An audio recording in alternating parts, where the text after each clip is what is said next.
Skip. I appear as Celeste. Celeste is unable to make me tonight, so I'll be the moderator here.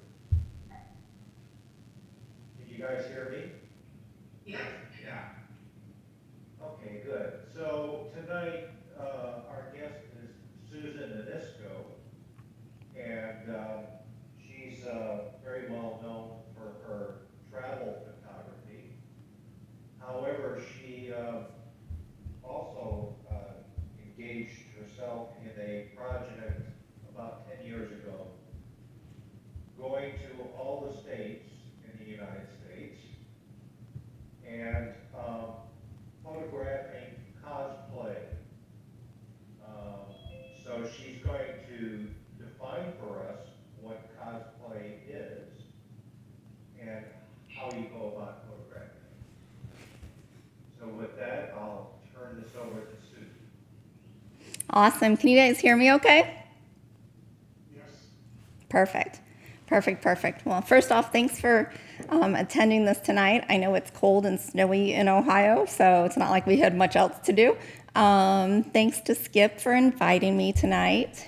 This presentation is about an hour to an hour and 15 minutes long, and feel free to ask questions during. If you could type them in the chat, that would be great. We kind of dusted off our old COVID virtual stuff that we use, and so John will get those questions.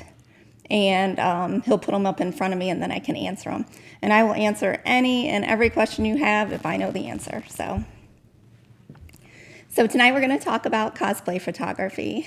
And maybe some of you know, maybe some of you don't. Cosplay is the act of dressing up in costume relating to books, movies, TV, history. And people who dress up are called cosplayers. So they attend comic conventions, anime conventions, Renaissance fairs, even pirate and Viking festivals.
So many of you know I started out in travel photography. I sold prints. I traveled with my very patient family. I went on photo tours with other photographers, and I did portraits and weddings at home. It was a great time in life. I loved it. I traveled with my family, and we got to experience cultures around the world. And my husband was a great Sherpa to carry all my stuff which was wonderful. And we all know as photographers, the patience of a family is a good thing. This is some of my travel work. And I love travel photography. It encompassed everything from portraits to fine art landscapes to details. Travel photography is a great learning tool if you're into photography. I will say I love just about everything with photography. I'm not a big fan of architectural photography, but maybe that'll be the next thing I challenge myself for. I have a long-term exhibit at Cleveland Hopkins Airport. It's in the international area. If you go through customs there, so if you're going to Mexico or Canada, or I think they even go back to Iceland again, you'll see those photos there. But as I was traveling, I was also doing these portraits and weddings on the weekends and when I was home, and I really wanted to do something different. I miss seeing my family a lot, right? Weddings are always on the weekend, and I wanted to see my family then. And as if on cue, my family introduced me to Comic-Con, and I fell in love with cosplay, these people dressing up at these Comic-Cons, and the welcoming culture of cosplay and these conventions. It's a great place to be a photographer. Cosplayers want their photos taken, and we want to take photos, so it's a win-win for everybody. A lot of times you can walk around the convention with just a camera and a flash. Some people choose to use like a 1.4 lens, and they photograph cosplayers on the floor, like the convention floor where they sell merchandise, and it kind of blurs the background, which is great. But I really, after seeing these cosplayers, I really wanted to do something special for them.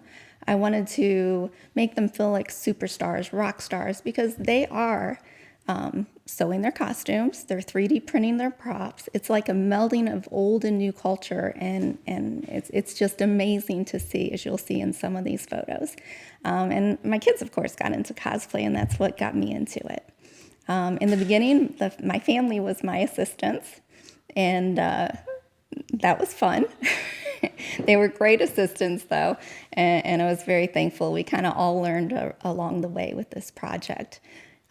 So when I first started doing, I would bring a full studio to the convention. My first studio that room that I was able to rent out at a convention was Wizard World Cleveland in 2016. And I don't think a lot of photographers ask for a room, nor do a lot of photographers bring that much equipment when they go to these events. So it took me a little bit to convince someone to let me in. But they let me in. We had a great time. I tried to figure out what I wanted to do with this project. I'd been to all 7 continents. I've been to multiple countries, and then I realized I hadn't been to all 50 states. And so I decided to combine my two loves, travel and cosplay photography at these conventions, and make the Cosplay 50 the United States of Cosplay project, where I went to go to all 50 states. We're on we just finished state number 32 now. And it's been a little bumpy ride in the beginning. Like I said, it was me and my family.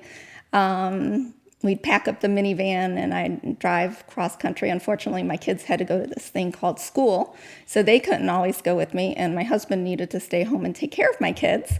So what I would do is I would drive to Louisiana and wherever and have a girlfriend meet me, and we'd set up the room, carry all this stuff in, and photograph for the weekend, and then we'd pack it all up and I'd drive back home. And this worked out great, although every state I had different assistants in. So every convention I would be teaching different people how to set up everything, how to move everything, how to tear down everything. And that, of course, took a little toll on my body. I had tennis elbow, which I'm sure many of you have dealt with, carrying a camera for years. And I ended up getting platelet replacement therapy for it, and that seemed to cure it after years of not feeling so great. In 2018, I think, we had our first wedding proposal, and that was in Motor City in Michigan. And that went viral, which gave us a little bit more exposure. And they were always coming up with new ideas. My husband came up with this golden ticket idea. So we give golden tickets with the time slots that cosplayers can come into our studio.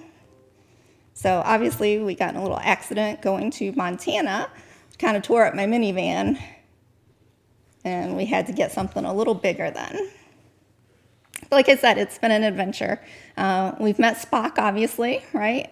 Blues Brothers, Princess Peach, and Zombie Princess Peach were back-to-back appointment slots that I booked in Iowa and didn't even know it.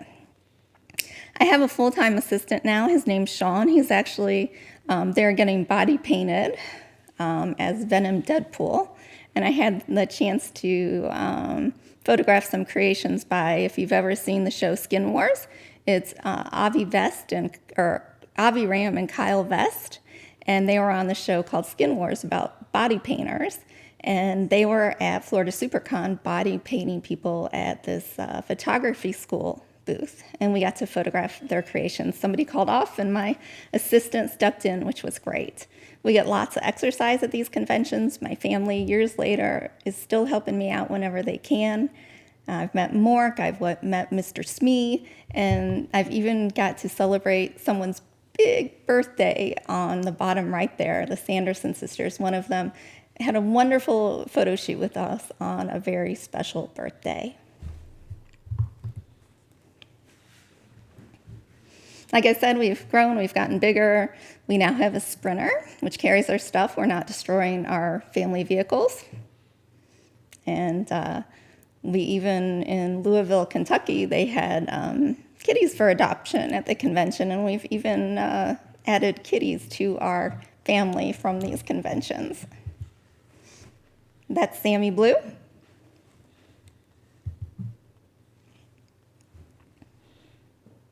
So in 2019, I was very fortunate to have my first cosplay show in Ohio. And I also had some photos exhibited. I'm a founding member, and I'm also represented by Photo Nostrum Gallery in Barcelona, Spain. And they exhibited some of my cosplay images.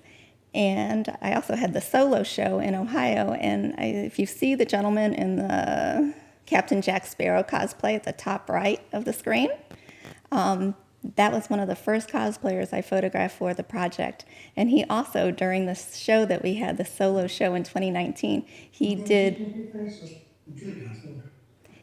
a video promo for the project for us.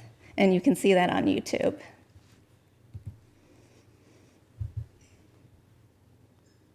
But, 2020 hit, right? And there was no people to photograph, and there was no conventions. So I started doing wildlife photography, which I'm going to be at your club on May 21st for an in-person wildlife photography presentation. It's at the Beechwood Library on May 21st at 7 p.m. And I'll talk more about my foray into wildlife photography then. And locally, I have an African wildlife show now at the Western Reserve Land Conservancy, and that's going to be going through April 1st. And we'll talk more about this in May.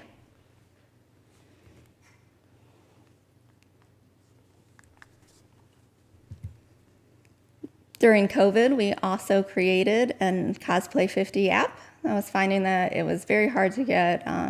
So basically what happens at a convention is I don't know, I'm not well known in the areas I go to because I'm always going to a new state. So when we get to a convention and we set up, I don't book appointments prior to the convention. So I basically, sounds horrible, I kind of chase down cosplayers that I like. I find them and I give them a spiel on our cosplay project. It's a free 30-minute photo shoot. They get one high-res JPEG edited image after the convention. All I need is for them to sign a model release. And I was having a hard time getting them to get their photos via email. So we thought we'd make it easier for them. They get a huge JPEG. It's poster size. They can put it on their wall. They can put it on their holiday card. I just say, please don't sell it. And so we started this Cosplay 50 app to help them get their images easier and to know what they're downloading. It also has conventions where they can find conventions around the USA. And then you can kind of think of it as a Facebook for cosplayers. So they can share stuff they're working on and interact with each other.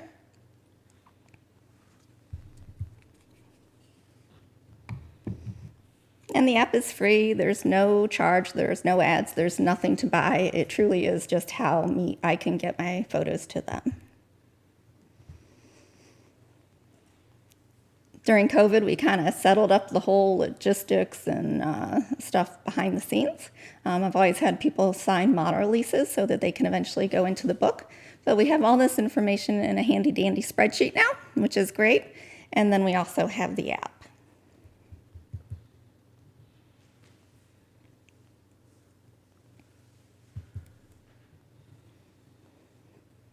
So after COVID, we started back, and like I said, we're on state number 33 next.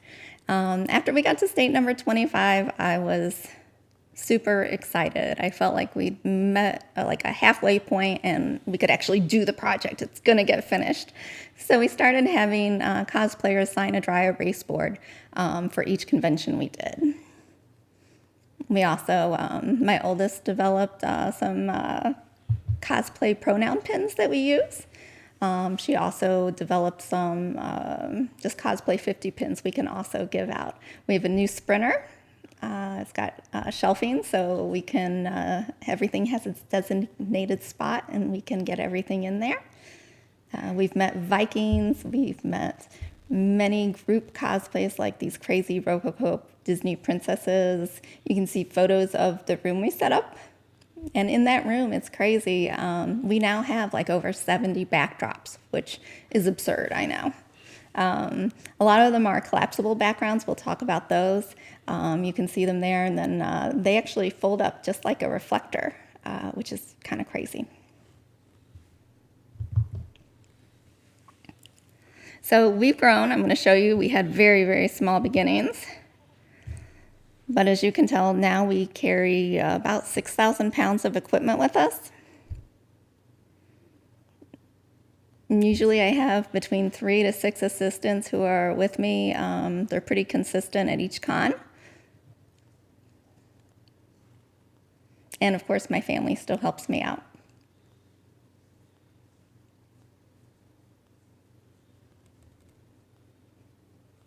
And this is a time lapse of our setup at one of the conventions.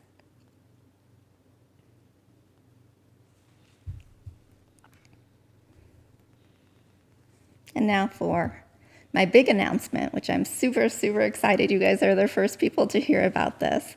In May, on May 2nd, I'm going to have an opening for Cosplay del Fenomeno a la Fotografia. My Spanish is not good, so please ignore that. If you know how to speak Spanish, feel free to speak up. Basically, it means cosplay from the phenomenon to photography, and we are taking over Photo Nostrum Gallery in Barcelona with 118 images on display. It's going to be crazy. It's going to be up all summer till July 31st. And I'm currently contacting cosplayers who are in the show, and I'm checking what they thought it would be a great idea, as did I, that some of the photographs that are up are going to have mannequins next to them with the person's actual cosplay up on it, so people can see the detail and everything going into this. And cosplay isn't quite as big in Spain yet, so they want to inspire people, and it's actually set to open on the same weekend that Barcelona Comic-Con 42 is opening, so people can come in and get inspired. Like I said, we had really, really small beginnings.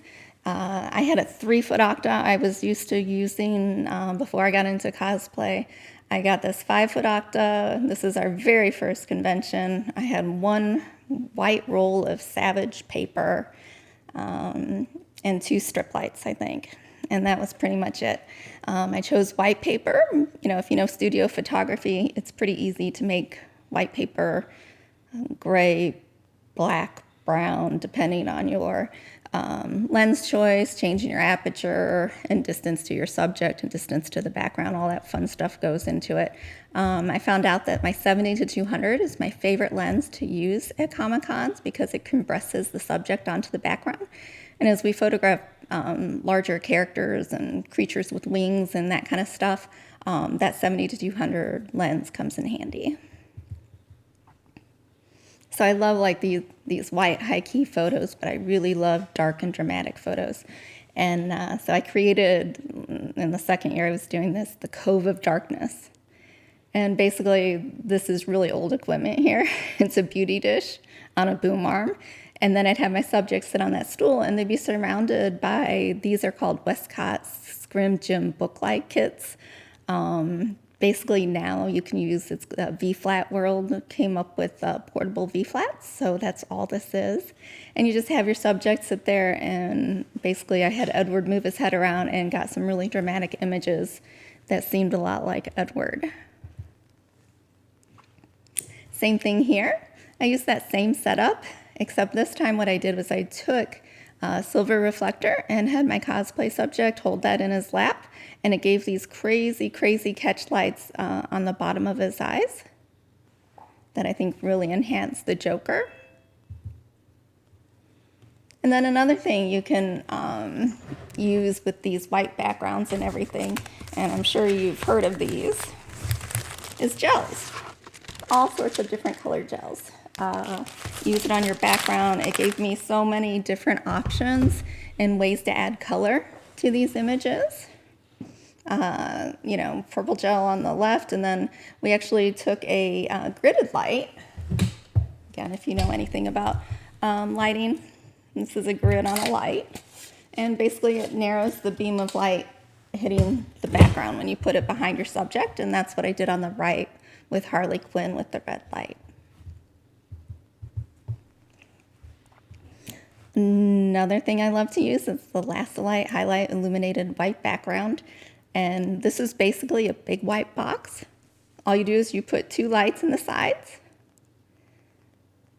And it's absolutely gorgeous. And that, of course, is Jack Sparrow, our Jack Sparrow in there, James Hamilton, who was filming us for our video promo at this convention. But this highlight background is so cool and crazy enough. If you play with reflectors and that this thing folds up to the size of a reflector, which is absolutely, again, ridiculous. But I love what this white background can do. Leia on the left there, she is illuminated by just that light, which is just stunning. On the right, Anastasia, we used that background. And then we also used a small baby light to add a little more detail so you could see detail in the bottom of the dress. And when I say small baby light, it's usually like a 2-foot octa on the ground or close to the ground pointing up. I just photographed this amazing cosplayer. And this picture is going in the show in Barcelona, as is the Joker that was up. This is just crazy. But you don't need that highlighted background, do you? That big white box. You can actually use an octabox. So this is my 6-foot octa, and we just put that behind her because we didn't feel like pulling out that big box. And it does the same thing. It just doesn't give you as much real estate with your subject. And if you guys have any questions about any of the stuff I use here, feel free to ask. So I don't know if any of you know this character, Mina Ishido, but this cosplay is spot on for the character.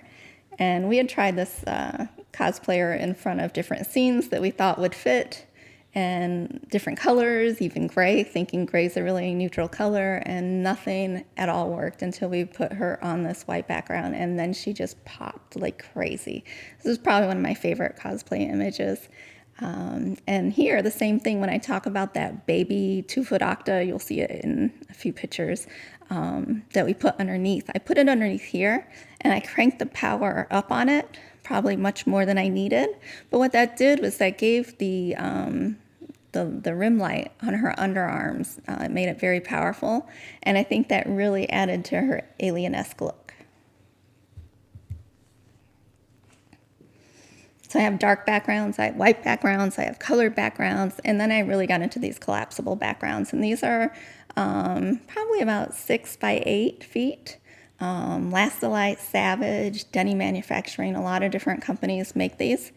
And this one is actually by Denny Manufacturing. You'll see here, instead of that Scrim Jim booklight from one of the first slides, we actually have the V-flat here from V-flat World, and these are collapsible V-flats.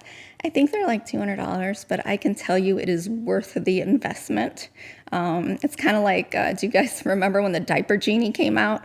It was like one of those things I wish I created. It is the same with these collapsible V-flats. They are super portable, and I'm just so happy that someone came up with them.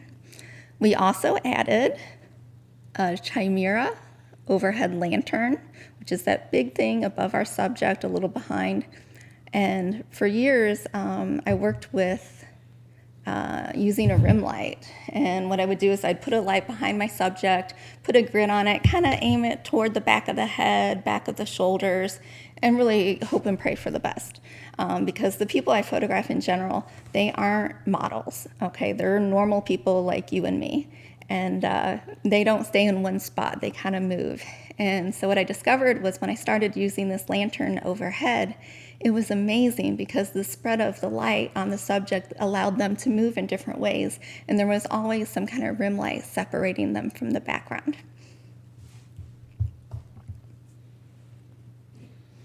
This is another Denny one, which I love. You can see what it looks like, and the same thing here. I'm using gels on the background just to create different colors.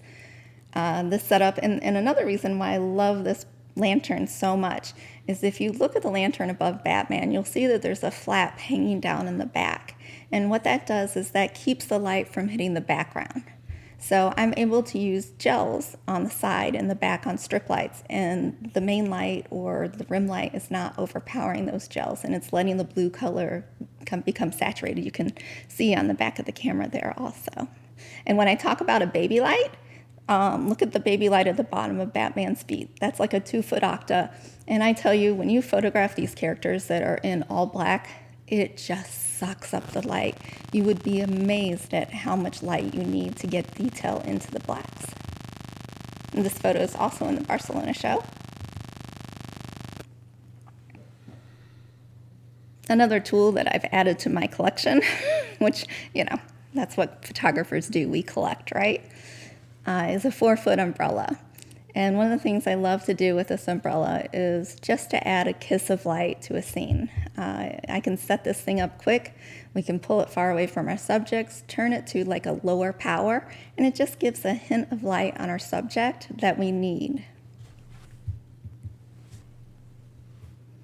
Another background I love is the Westcott X-Drop backgrounds. These are by Joel Grimes. I think Westcott actually makes and sells them now. But these are super portable. They give you like a cool light stand for the background that's in the shape of an X that sets up really quick and easy. And then you get these different color backgrounds. So for all the cosplayers that I photograph, I follow them on Facebook and Instagram and all their social media. And it's wonderful because I get texts and messages from them as they see the project going on year after year. And I get to see what they do in their cosplay world, right? So I photographed the Suki in 2019, and it's so funny. Today, I see that she is now like judging cosplay contests, and you know, she won them for years. Now she's a judge. I would say a professional cosplayer by this point. And it's just amazing to keep in touch with these people. And this is the same cosplayer. This is the Onysko cosplayer. You'll see the half circle in front of the subject. That's called an eyeliner. And what that does is it bounces light back into our subject. And sometimes when, like in the subject, when they have really light colored eyes, you can actually see like that half circle ring in the bottom of their iris, which is really cool. So this is another cool tool you can use. I mean, let's admit it, nowadays you can do this in Photoshop, and it's super easy to do in Photoshop too, so do you need this? No. But, you know, I find myself to be a dinosaur sometimes, and I really like to get things right in camera, and this is one of those instances.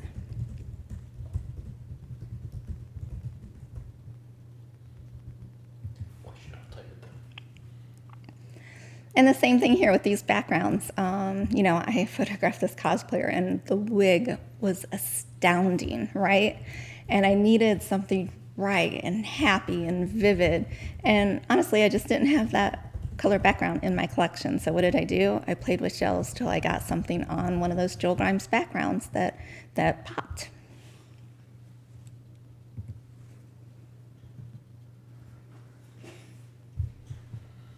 You know, that's really funny. Where is the best way to find where and when conventions take place? That's super hard, and I'm going to tell you why it's super hard. Because many of these conventions, they're not interlinked. Nobody knows about anybody else's convention. when I search for conventions, I'm thrilled when I get somebody like GalaxyCon or Wizard World when they were around, or right now I'm working with the people who run like FanX Salt Lake City, because some of these companies own multiple conventions. And for me, I can find if I can get into one, I can hopefully get into other ones that they put on. But that's not the case. Do you know what I do? It's ridiculous. I go, if I need a state, Comic-Con, Nebraska, and I find all the separate Comic-Cons that they have. But that's part of the reason that we created the Cosplay 50 website and app. On there, we try to do that work for you, and we put all the conventions and the dates that they're going on the app for you. So you can actually search there, and it also tells you like what Comic-Cons we're going to, like, and we call those golden ticket conventions. So other than that, I hope that answers your question. Yes. You know, every convention, I would always check if you're going to a convention to check with their frequently asked questions and stuff as to what you can bring in. You know, some conventions don't care. You can bring a professional camera with a 70 to 200. You can have, some conventions let you carry one light with you. Like usually people use a speed light. People come up with some funny contraptions to get around these rules. They'll have brackets with soft boxes coming out and everything. So always check with the convention you're going to ahead of time.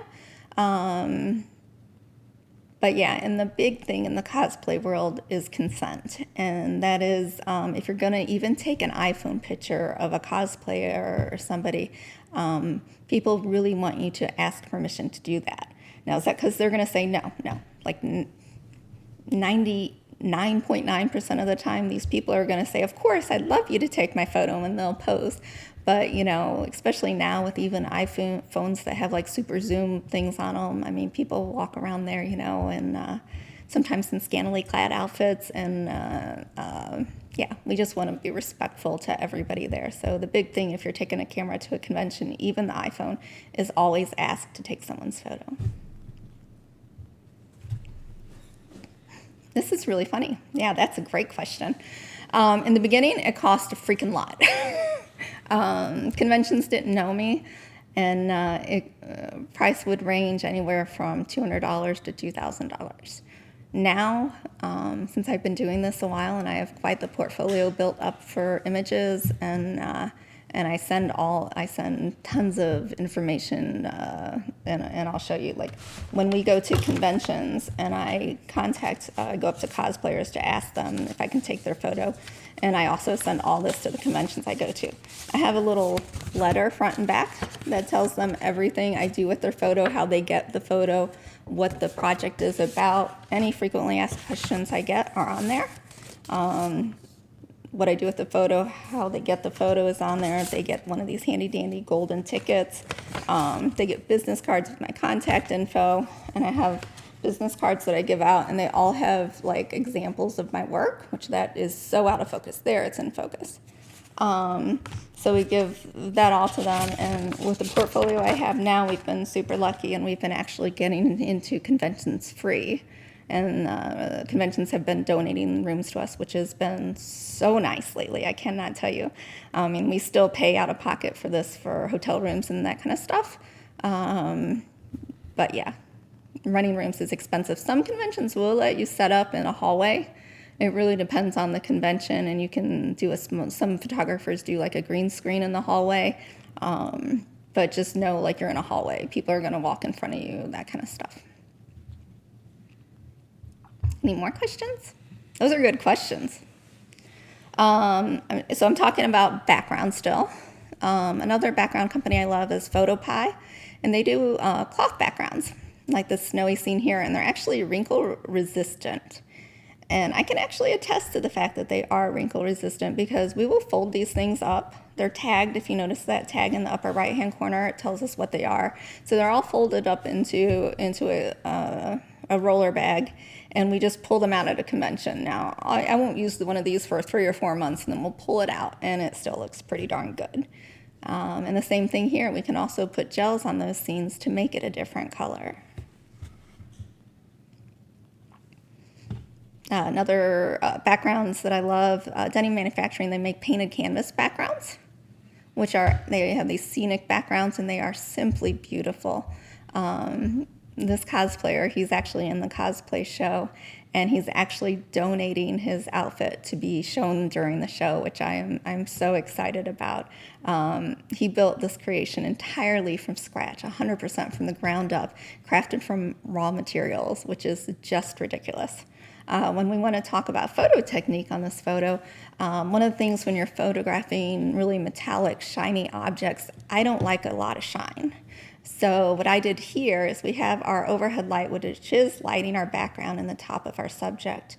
But I also put a 3-foot octa there with a grid, and that's on really, really low power, so I don't get a lot of glare off of all his metal. And then what I do is I take a grid, just like we did on the background earlier, but I take like a small grid, 10 degree maybe, and focus that light on my subject's face. And that gives me more light on his face and not as much glare than on the rest of his armor. And this background is probably my favorite one ever. All my assistants will agree that I probably overuse it quite a bit.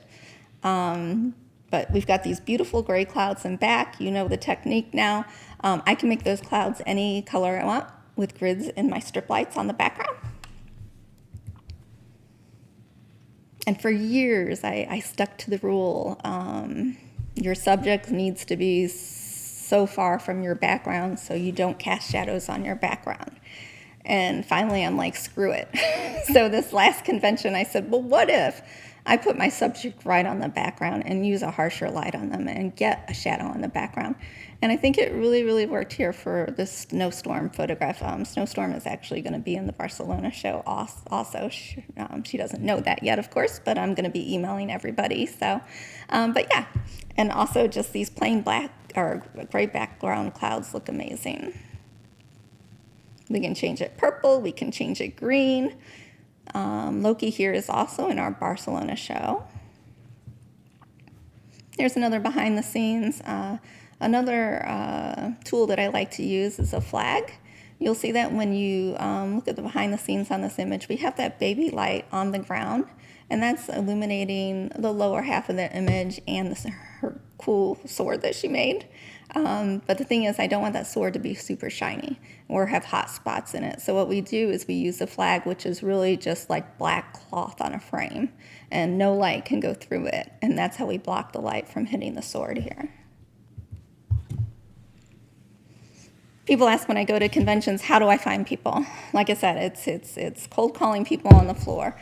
Big builds are hard to miss, right? It's just like when you're out in nature or doing bird photography and you see, and you're like, oh my gosh, and anything that makes you do a double take, that's what I go after. So for the longest time, I avoided photographing a lot of big builds. They're really hard to fit on my paper background.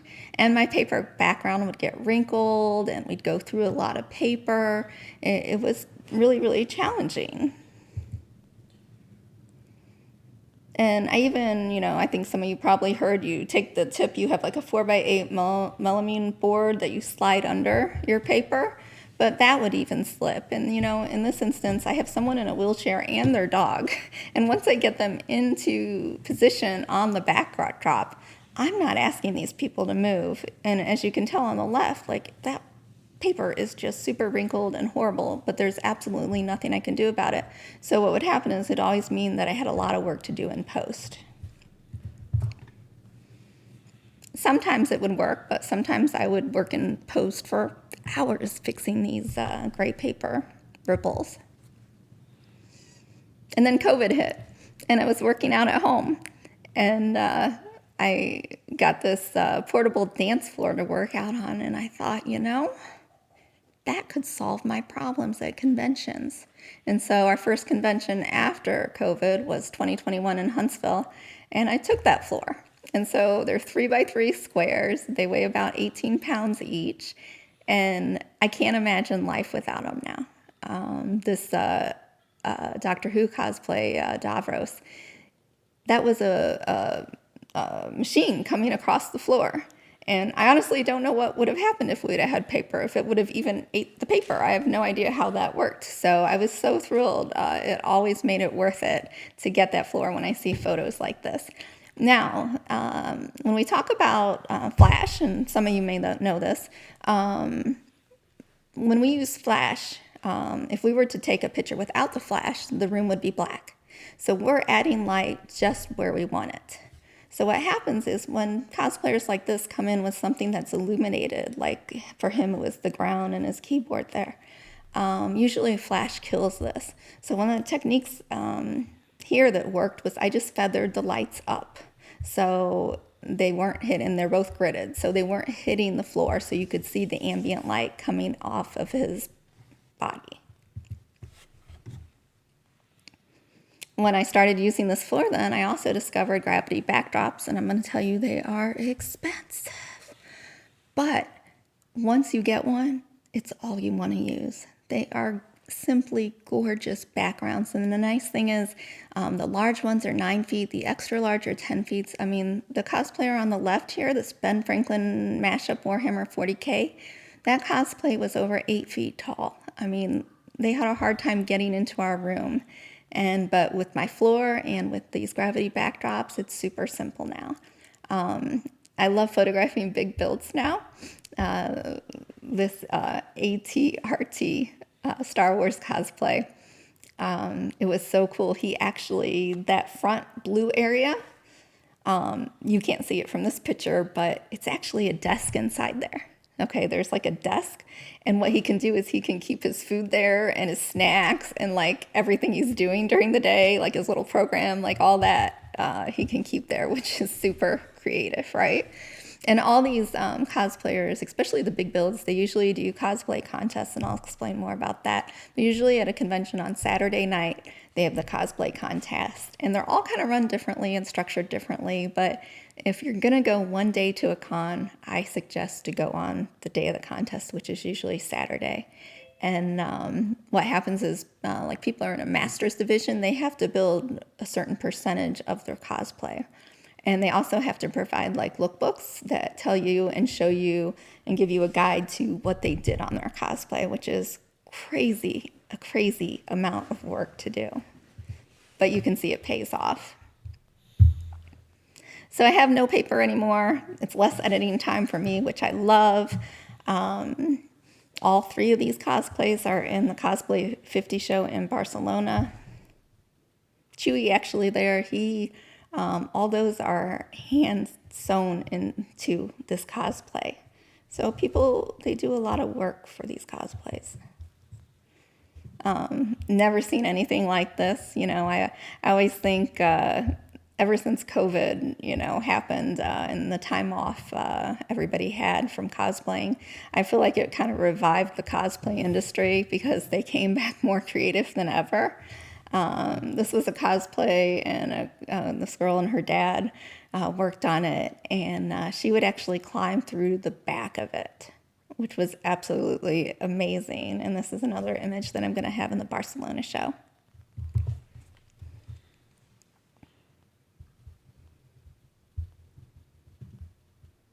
Yeah, so the room is dedicated to us only. I've had conventions say, oh, you can just have a room for Saturday night.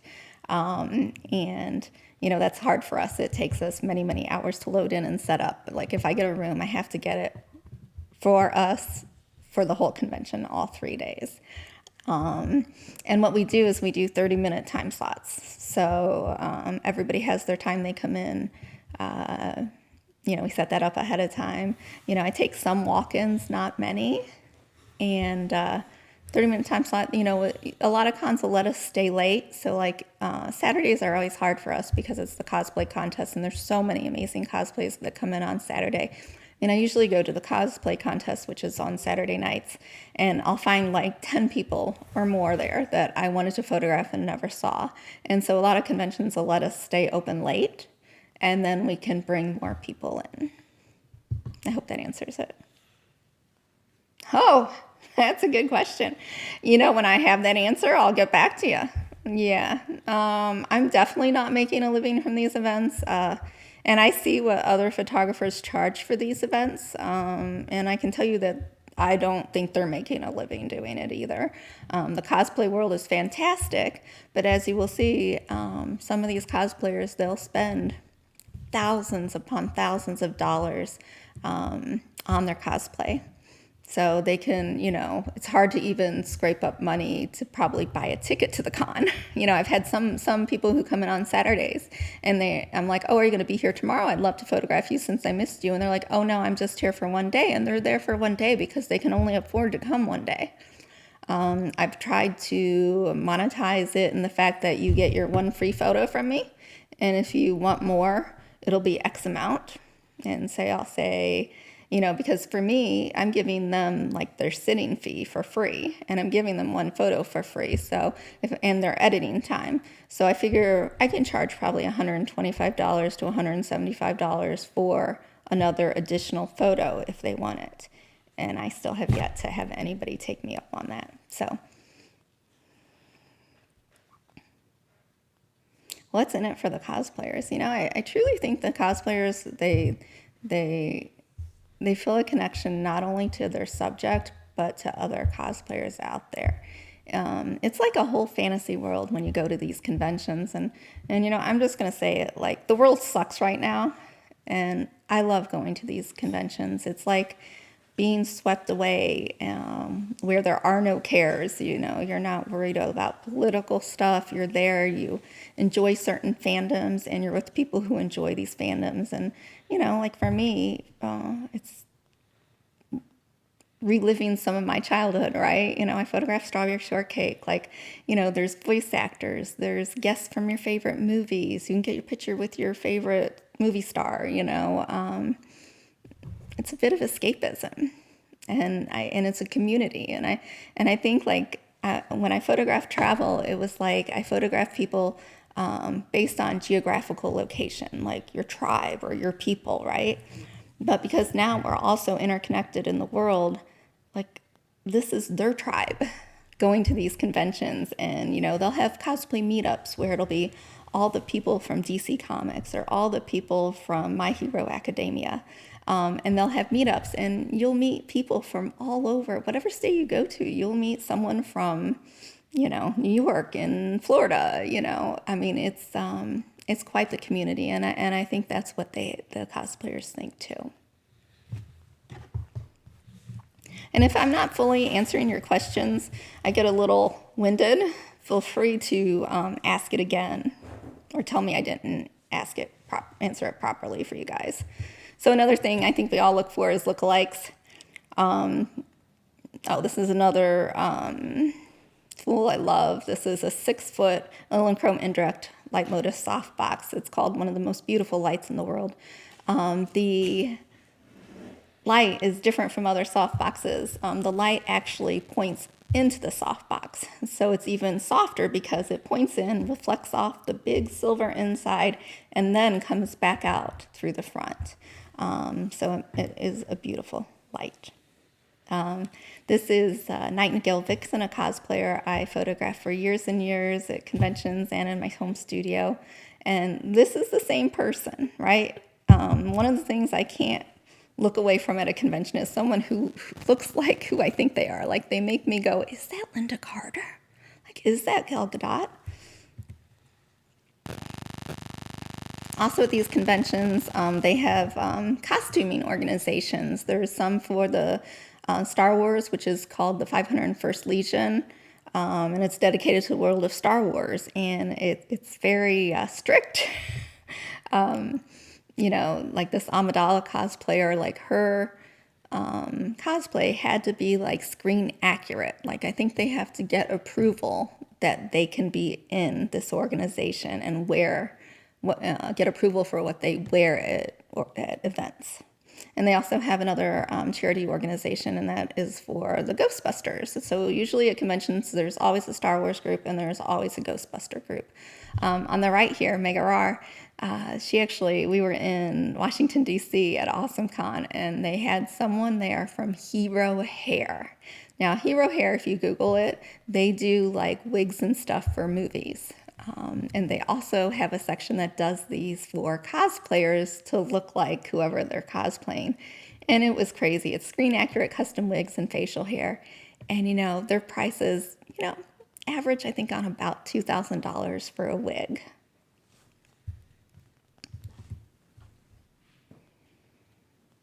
Harley here got in Barcelona. People ask, how do I decide to do a full-length photo or a waist-up photo? And sometimes I just look, I saw the shoes on this cosplayer and I was like, I don't think that really is helping the cosplay. So then I decide to do waist-up. And all my other tricks here.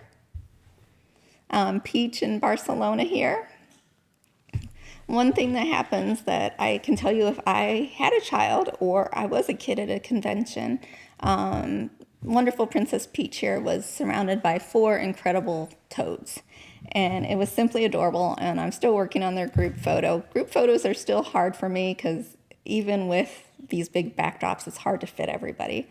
But Princess Peach gave me this cute little friendship bracelet that says Fan X Salt Lake City. And can you imagine being a little kid at a convention and having someone who looks exactly like Princess Peach give this to you? It would become a treasure forever. And do cosplayers get anything for making these? No. This is just what the community does. And I always find it super sweet. So I just had to show that. Strawberry Shortcake I grew up with. It's one of my dream cosplays. And I was thrilled to find a cosplayer in Indiana Comic Con that dressed as Strawberry Shortcake, and so perfectly well done. This cosplay is also in the Barcelona show, Professor Xavier comic version, and this was another group. They were actually out of Montreal, and they were called the Montreal X-Men, and it was also another charity cosplay group, a nonprofit organization entertaining crowds and raising funds for different organizations. This is Jack Sparrow. We've talked about this wonderful cosplayer before. Cosplayers do also upgrade their cosplay throughout the years, so it's neat to see it in different forms. And like I said, I give them a photo large enough to print, and Jack was one of the first cosplayers that actually printed his photo. And later on, in his remake of his Jack Sparrow cosplay, he actually put it on the back of a business card. And, I get thrilled when people do this and they promote my project. And sometimes this Hawkeye is even in the Barcelona show, which I'm thrilled about. Hawkeye actually came into my room and asked if I wanted to take his photo. And how in the world would you not want to take this man's photo? It is Hawkeye. Mannerisms, look, he had it all. This image is also in the Barcelona show, and I find it hysterical. I think this was the first convention this kid had ever went to. I want to say he was there with his uncle, and this is the first cosplay he'd ever done. And, I always get asked, do I need to make my whole cosplay to have you take my picture? Does it need to be super elaborate? Blah, blah, blah, blah. No, absolutely not. This kid came in, and usually what I do is some people know a million poses for their character and pose on the floor all day, and we have a great time. But if people are ever intimidated coming into my studio, I always tell them, I'm like, it's really easy here because all you need is one good pose and I give you one good photo. And so I ask, what pose do you do on the floor? And Freddie here looks at me and starts to scream into the microphone. And I'm like, do you have another pose? And he hit this and I'm like, hold on. And we put up that overhead light and we turn these other lights on really low power. And this is what we came up with. And this was his first time cosplaying. That's interesting. So for backgrounds, usually we have the cosplay written down ahead of time. It's kind of neat, and I'll talk about this later, but I have different ages of assistants. I have a friend who's in her 60s. I'm almost 50, I have an assistant in their 20s. My kids are, in their high teens, early 20s. So we have all ages. So we all kind of know different genres of pop culture. So we all kind of get together and figure it out ahead of time, Or if we have Wi-Fi service at these conventions, we Google it, what everybody does, right? I look up the character and see what backgrounds in their show or anything that they're in and see if we have something similar. And if that doesn't work, then worst case scenario, when someone comes in, I show them, a bunch of backgrounds, or I ask them, I'm like, is your character happy? Are they sad? Are they moody? Are they in a street scene? And we come up with a background on the spot.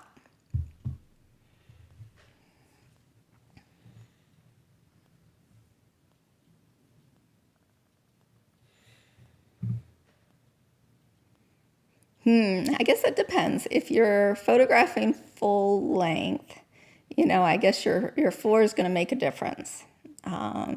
If you're photographing like waist up, easy peasy. Look at Savage backgrounds on B&H Photo, and you can get like a portable light stand.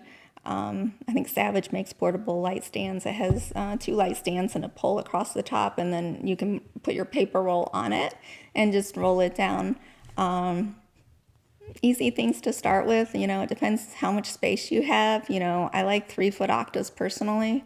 Umbrellas are easy.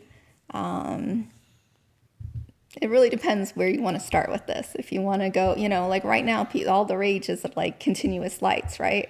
I haven't gotten into them because I kind of got into everything with flash, and so that's what I use. But you can even look into like, continuous lighting and the tubes and everything, because those are super cool now too.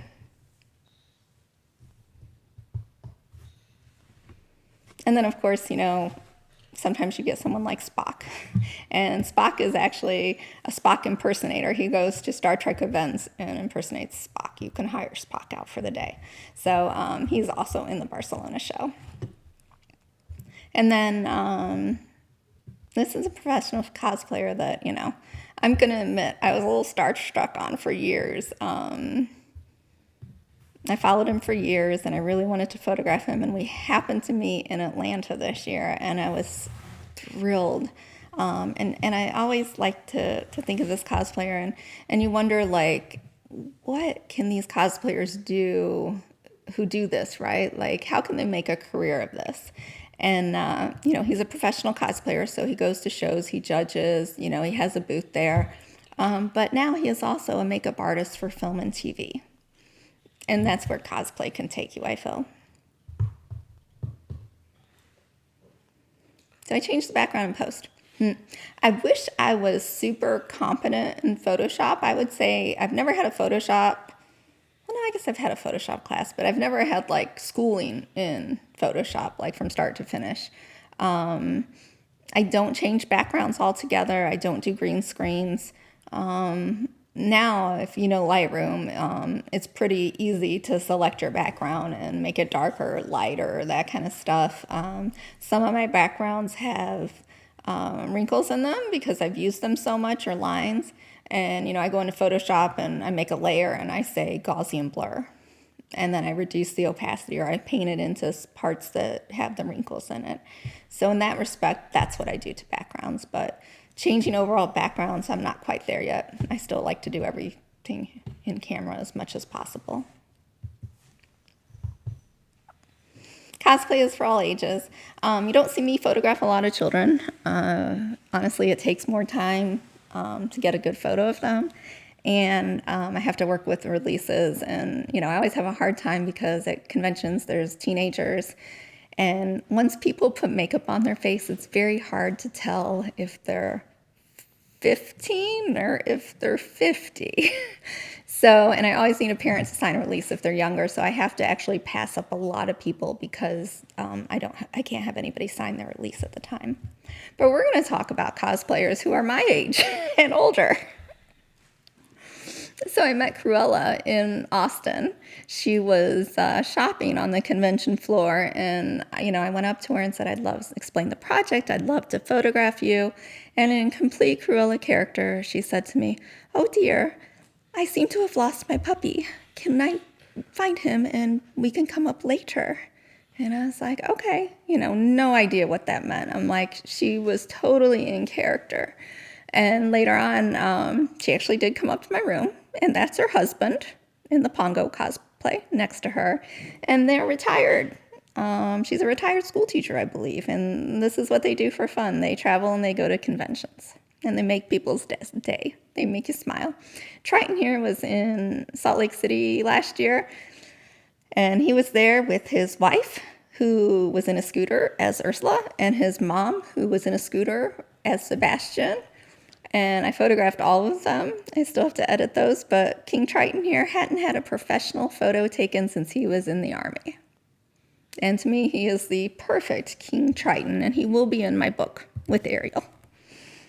And yeah, that's actually probably good to mention. At the end of 50 States, I hope to make a coffee table book, just so you guys know.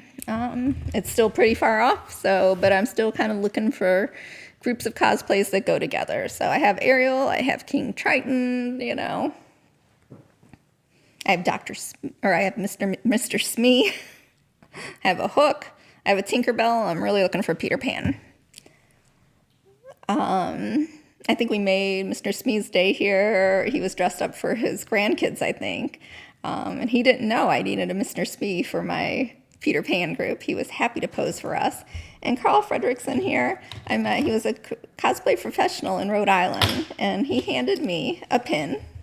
He probably never knew how he made my day. Up, I don't know if you can see this. It's the Grape Soda Club pin. And he was handing these out. And Up is like my favorite Disney movie. And I've kept that pin for 5 years now. And Carl Fredrickson here is also in our cosplay show in Barcelona.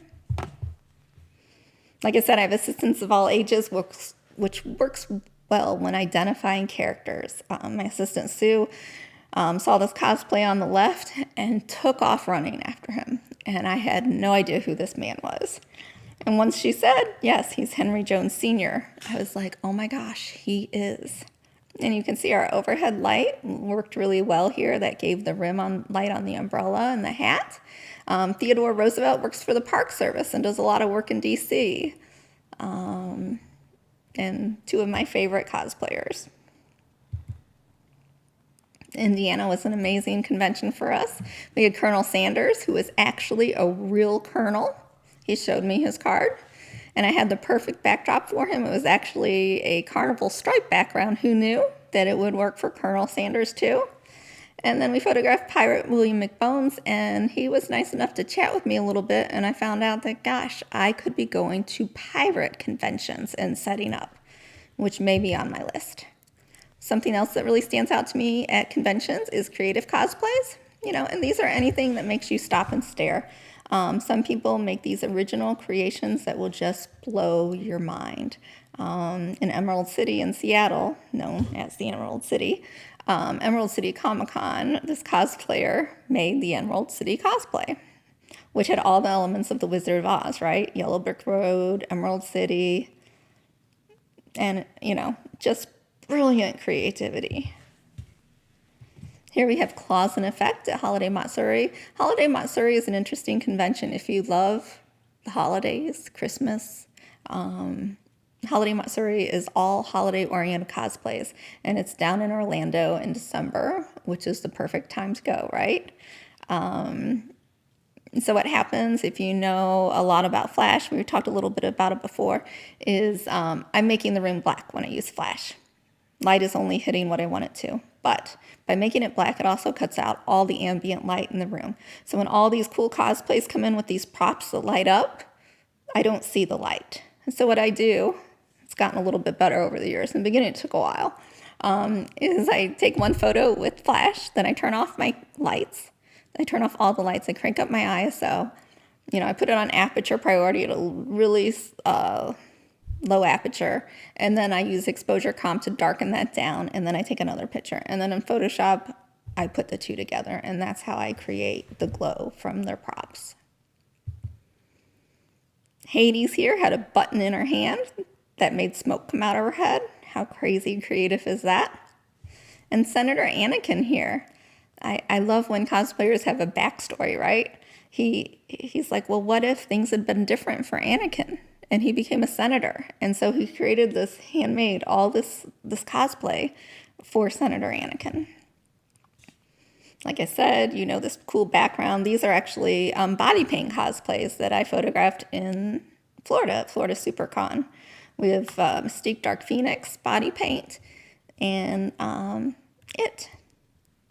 And it's interesting, there's more processing than I thought when you do these photos because think about it, like I don't get these people immediately. By the time they get painted and they start to walk to my room, they're stopped about 10 million times for photos. And so by the time they get to me, the paint's chipping, it's caked, and you're dealing with pasties and you're dealing with, underwear lines because they do still have underwear on. And then something to remember if you ever photograph somebody who body paints a person, you have to get model releases not only for the model, you have to get them for the artist who paints the model too. Disney dogs here on the right. Again, do you have to be in the cosplay contest or 100% hand make your cosplay to catch my eye? Definitely not. Disney dogs is one of my favorite, and I don't think this man has ever done the cosplay contest, but to me that is one of the most creative cosplays I've ever seen.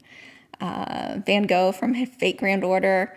It's a game. I just love the Van Gogh aspect. People ask if I know all the cosplays I shoot, and the answer is definitely not. But again, I could say Van Gogh just by looking at this cosplay. Both of these are in the Barcelona show. Emily has this really cool eye, paper mache eye coming out from her eye. And then I believe she also made this little dog, which attracted me to this cosplay immediately. Super cute. And then on Hippolyte from Justice League here, her headpiece is actually a broom painted. And, things like that just blow my mind. How creative is the Monopoly cosplay on Mr. Monopoly cosplay on the left? This is a simple cosplay to do, right? And they actually made the Monopoly board into a backpack so they could carry it around on their back. Absolutely love this. I went to my first Ren Fair in Delaware, and I can tell you the one thing I did not expect to see at a Ren Fair is this crazy lumbering samurai. This man he's a maker of wood costume weapons and pop culture wood crafts, and he made this entire cosplay himself, obviously out of wood. Crazy, crazy creative. And both of these are unbelievable. These are both handmade, and they are incredibly accurate cosplays. Queen Elizabeth's goal is to do a dress for each of Queen Elizabeth's 30 portraits. She spends approximately a year making each outfit. She's a science teacher by day. We always find it interesting what people do during the day. Like, when do they have time to do all this? And, she works on these cosplays in the evening. This is the meat, what all you guys want. I'm sorry we're running a little behind. I'm going to speed up. Creative photo techniques. I had seen a tutorial by Joel Grimes. Don't know if any of you know him. He did this great wedge wall tutorial where he had a piece of wood and it came out from the wall and it made like a V that the model could go into, and it gave the photo this crazy amount of depth. And I really wanted to do that, but I have a little studio with these flippy floppy backgrounds. So what do? I chip clip them together and it gives it more depth. So I just purchased the same background twice and clamp them together and use crazy gels all over the place. This is the same cosplayer from earlier, just a different version of Harley. And the cosplay on the left is in the Barcelona show. I love photographing with these grids, like these little 5-degree grids. Light on the face of the subject. Sorry, that's off the back of my camera many years ago. It's blurry. I'm going to blame the iPhone back then. When I photograph anybody in a bald cap, I usually use a grid. I don't like to use an overhead light because I don't need to see the whole head to know that it's bald.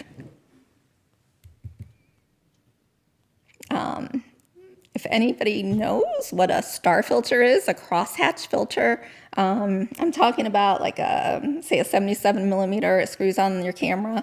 I think a lot of people use them in like Europe when you're photographing like streetlights, and it'll make the streetlights have a star effect. Well, it does the same effect on cosplayers.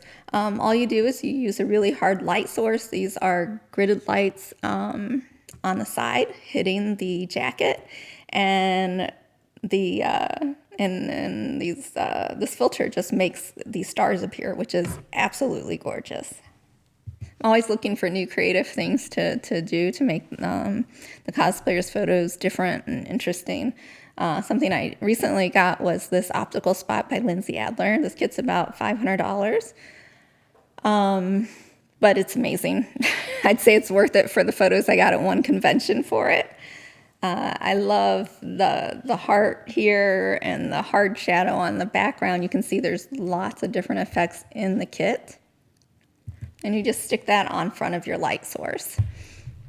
Here, same thing. This is kind of just the behind the scenes so you see what we're doing. It's really one light. I think I had the grid on the back on her also.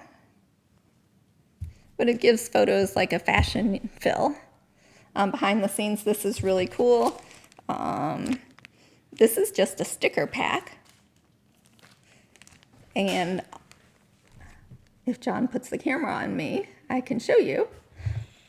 So I'm having my assistant here, my oldest, hold this up in front of me. And you can see like this isn't the right one, but there's a hole here.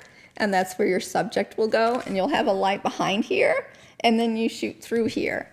And you shoot at a larger aperture to kind of blur all these little plastic spheres. You guys remember? These go on your ears when you were a kid, right? Your ears aren't pierced.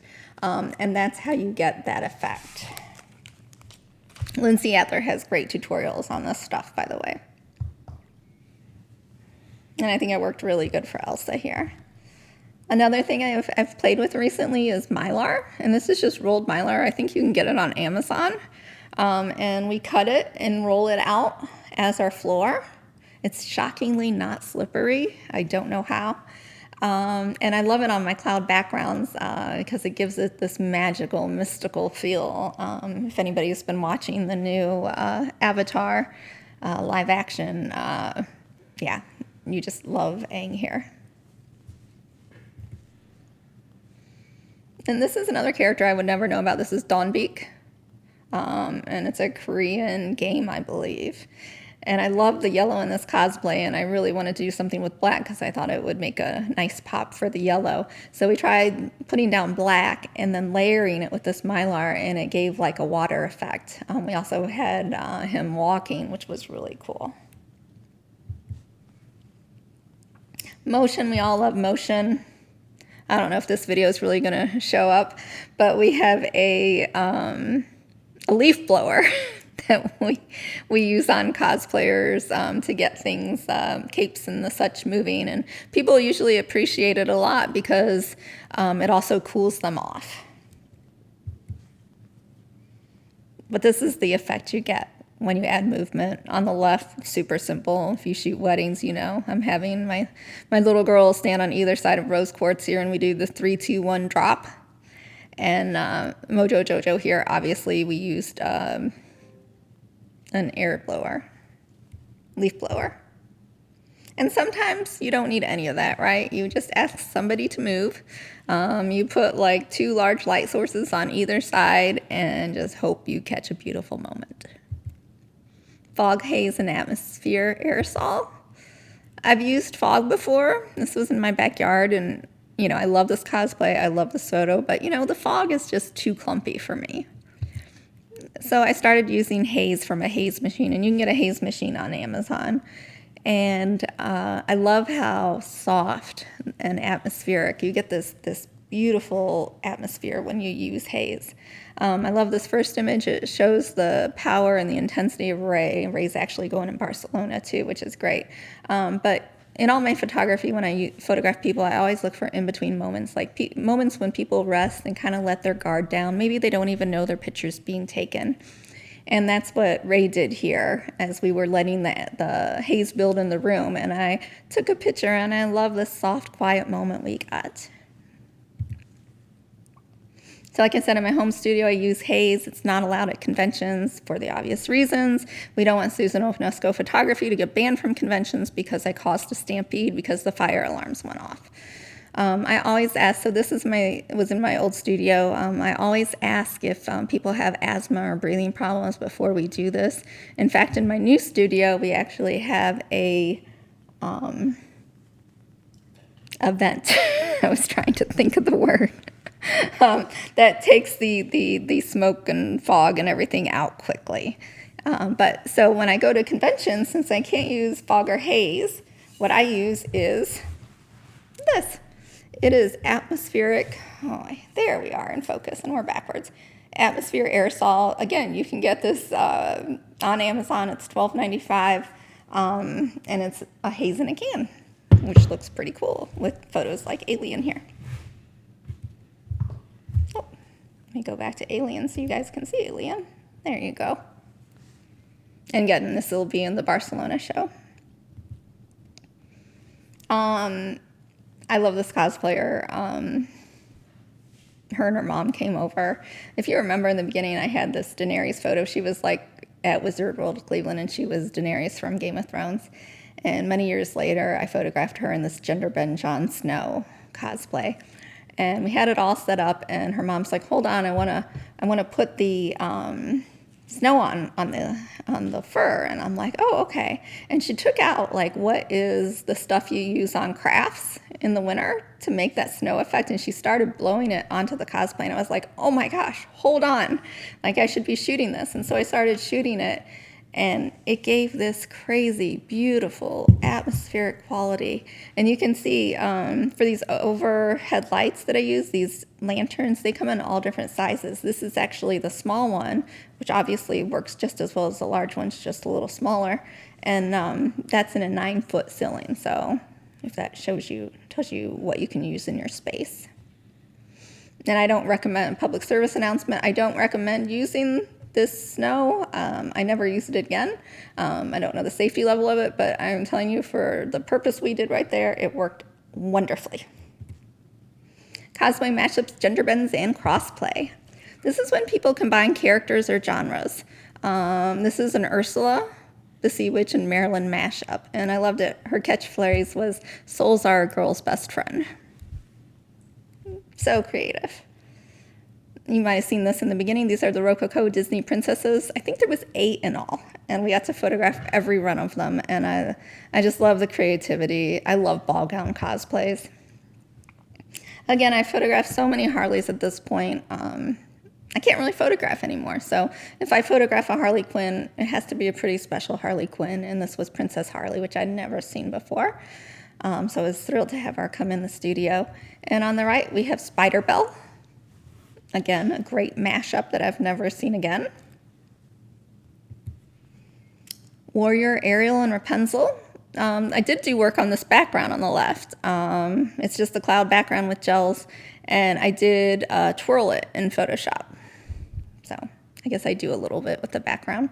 I love having art students as kids that come to conventions because they can take my gels and color mix them into the exact color I need. So thank you, children. That's what happened to get the color to match the dress on the left. And I love the headpieces here. My overhead light lit it so well. And then I love the armor and weapons. I mean, Warrior Ariel and Warrior Rapunzel.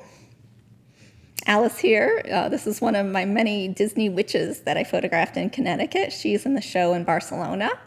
And Steampunk Ursula here is probably my favorite Ursula ever, combining steampunk with Ursula. Crazy creative. Gender bend cosplays and crossplay. So gender bend cosplays is when a cosplayer changes the gender of the character. So here we have Captain Hooker on the left, and this cosplay and photo will be on display in Barcelona this summer. And on the right, I have Mother Gothel.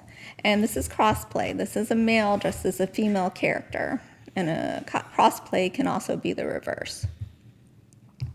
So when I first started the project, one of my ideas I had, it didn't work out, is before and after photos of cosplayers. This didn't work out as a project because, like I said, some cosplayers only come for one day of the convention. Some cosplayers dress up in different cosplays all 3 days. So there was a lot of reasons that this ended up not being the project. But I love this photo because these kids actually came back on the last day of the convention. Usually on a Sunday is shopping day, and a lot of people come not dressed up that day, as with this group. And I love it because they bent the gender on all these characters except for Ursula. Ursula, the person who was supposed to come, couldn't come. So they had a stand-in who is actually a female playing Ursula. But all the other characters here are flipped. And I just thought it so creative and wonderful. And Gaston, Cruella, and the Queen of Hearts in this photo are going to be in Barcelona. So we met before.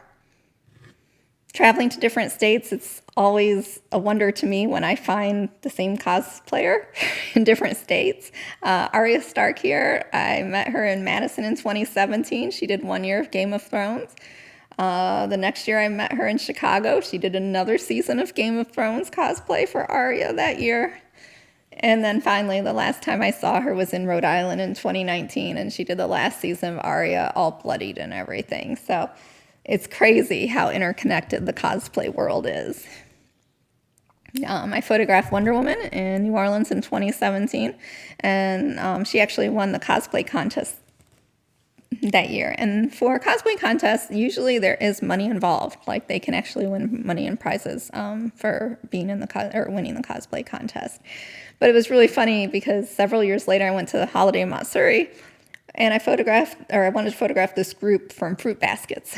And there was a bunch of them, and I kind of went up and gave them the spiel. And Kaio here, said, "Oh, you photographed me before." And I'm like, no, I definitely didn't, because I would recognize you, and I've not photographed you before. But of course I did. That is indeed the same person. And I told you about this gender-bend Jon Snow being one of the first cosplays that I photographed. She's actually an amazing cosplay photographer now, too. She does a lot of composite work. You saw Harley before. I also photographed her as Daenerys before that. Both of these images are in the show in Barcelona. What about a crazy professional mother-daughter cosplay duo?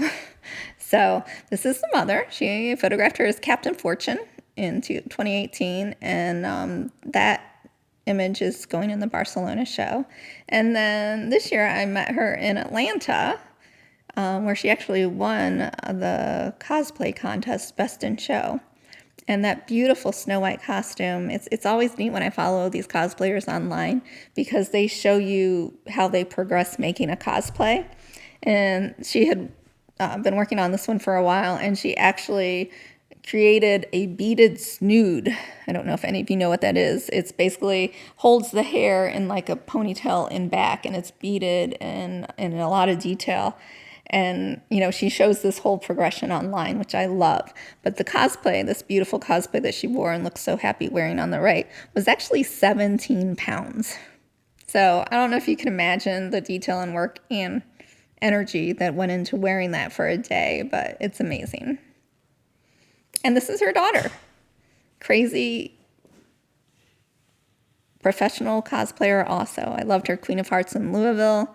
Ahsoka at Indiana Comic Convention last year. Absolutely stunning. I just love the versatility. They're amazing. So you can get in touch with one cosplayer.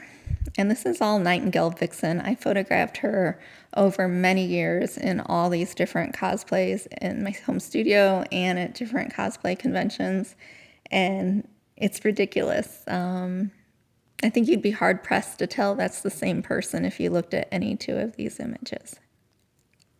Her Snow White on the right there, and her two Wonder Woman cosplays are both going to be in the Barcelona show. And as for us, we've had quite the journey. 32 states and counting. And we can't wait to go somewhere else again. But first we got to get to Barcelona. Anybody still awake? I went a little over. You guys have any questions, comments? It's so inspiring. Thank you.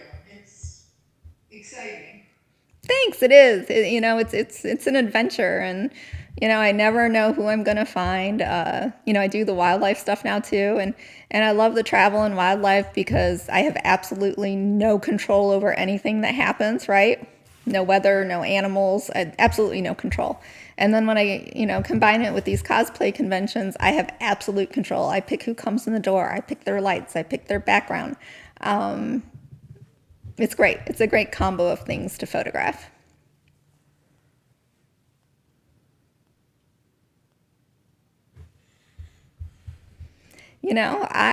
It's funny. Yeah, I've had that conversation a lot with people. I've been told that I really need to, stick to one genre of photography and I'd be really good at it. And, I find that every genre that I photograph lends itself to being a strength in another genre. I loved weddings. I loved the chaotic nature of them. I loved dealing with people and, making them feel special, like it's their day. I always felt like for me, it was an honor to be included in their special day.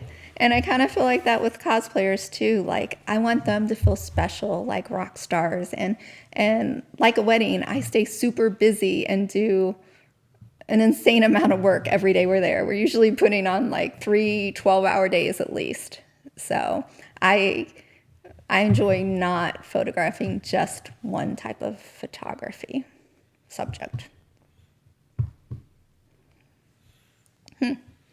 What's next for Susan? Well, I'm going to Costa Rica, talk about different subject matter, photographing sloths and monkeys and all that fun stuff. I'm gonna head to Louisiana. I love the cypress trees down there, the swampy areas, the bayou. I have photographed it in fall before, but I'm actually gonna photograph it in spring, which I can't wait. And then we are happily off to Barcelona to see this cosplay exhibit, which should be really exciting. And yeah, I'm trying to think what else I'm doing this year. Photographing northern gannets in Canada.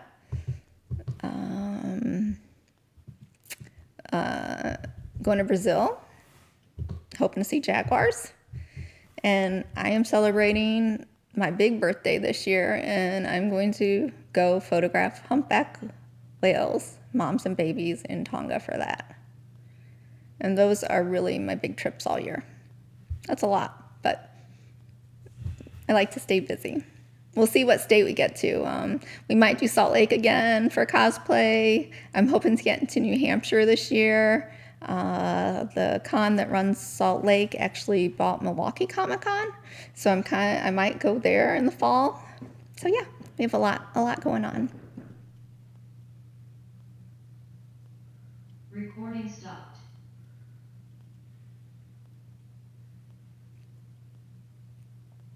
Okay. Great presentation. It really was. That was really fascinating. It really was. I'm glad you guys think so. I have found other than traveling the world photographing, crazy tribes and people and different cultures, this truly is like doing it in the US. I mean, these people, they're insanely creative. They want to have their photo taken. And they just get better and better as the years go by. Yeah, it's also amazing how artistic those people are and how they, create those costumes. And it's just amazing. They're inspiring. Yeah, they are super inspiring. And I think they actually push me to like always, like, I don't know, I want to be just as creative as they are, right? With my photography. And so, they inspire me to find new ways to photograph them, whether it's throwing Mylar on the floor or, putting stickers in front of my lens. It kind of goes both ways. I think we inspire each other. What size are those prints for your Barcelona exhibit? This is going to shock you as it shocked me. A lot of them are 70 inches. It is if you look them up online, Photo Nostrum Gallery, they are a massive gallery. Like I said, I've been there for a lot of group shows, and I was floored when they told me how big the images were going to be. And how many. Who is printing them? Are you going to print them there? Yeah, they're printing them. Okay.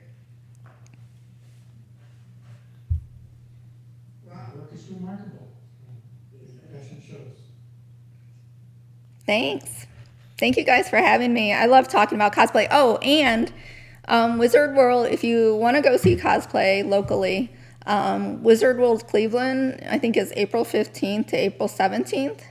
And that's a great place to go. Again, if you go on Saturday, usually that's their cosplay contest.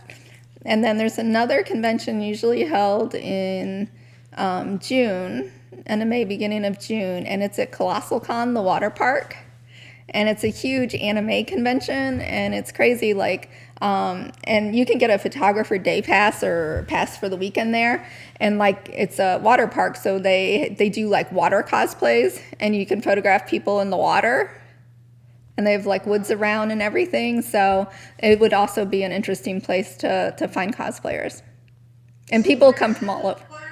Say it again, where is that gonna be? That is at Colossal Con. It's a water park. It's in Sandusky. Oh, it's at Kalahari. I'm so sorry. Kalahari. Kalahari's the water park, and the con is called Colossal Con. And that is in Sandusky in June. Their schedule is available through the app. Yeah, it should be in our app.